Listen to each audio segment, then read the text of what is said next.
আপনি কি স্টক মার্কেটে বিনিয়োগ করতে চান কিন্তু জানেন না ডিম্যাট অ্যাকাউন্ট কী জিনিস? আজকের ভিডিওতে আমরা জানব ডিম্যাট অ্যাকাউন্ট কী, এটা কিভাবে কাজ করে এবং আপনি কিভাবে একটি ডিম্যাট অ্যাকাউন্ট খুলবেন।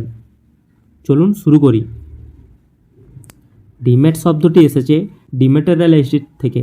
আগে শেয়ারগুলো কাগজে রাখা হতো, কিন্তু এখন সব কিছুই ইলেকট্রনিক্স ফরম্যাটে রাখা হয়, যেটা সম্ভব হয় ডিম্যাট অ্যাকাউন্টের মাধ্যমে।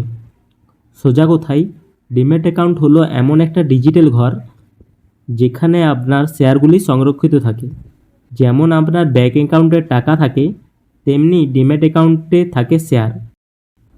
ধরুন আপনি রিলায়েন্সের শেয়ার কিনলেন, আপনার ব্রোকার সেই শেয়ারগুলো আপনার ডিম্যাট অ্যাকাউন্টে জমা করে দেবে। আপনি চাইলে যে কোনো সময় সেগুলি বিক্রি করতে পারেন, কিন্তু স্টক মার্কেট চলাকালীন। এটা এনএসডিএল বা সিডিএসএল নামে দুটি সরকারি ডিপোজিটরির মাধ্যমে পরিচালিত হয়। আপনার ডিম্যাট অ্যাকাউন্ট সেই ডিপোজিটরির সাথে লিঙ্ক করা থাকে। অনেকেই প্রশ্ন করে, ডিম্যাট আর ট্রেডিং অ্যাকাউন্ট কি এক? তো না, ট্রেডিং অ্যাকাউন্ট দিয়ে আপনি কেনাবেচা করেন, আর ডিম্যাট অ্যাকাউন্টে আপনার শেয়ার স্টোর হয়ে থাকে। দুটো অ্যাকাউন্টই একসাথে দরকার পড়ে যখন আপনি স্টক মার্কেটে অ্যাক্টিভ হন। আজকের দিনে ডিম্যাট অ্যাকাউন্ট খোলা খুব সহজ।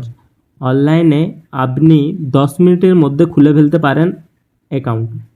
আপনি এই ব্রোকারদের মাধ্যমে অ্যাকাউন্ট খুলতে পারেন: জেরোধা, আপস্টক, অ্যাঞ্জেল ওয়ান, গ্রো ইত্যাদি। দরকার পড়বে প্যান কার্ড, আধার কার্ড, ব্যাঙ্ক অ্যাকাউন্ট, আপনার সিগনেচার ও সেলফি।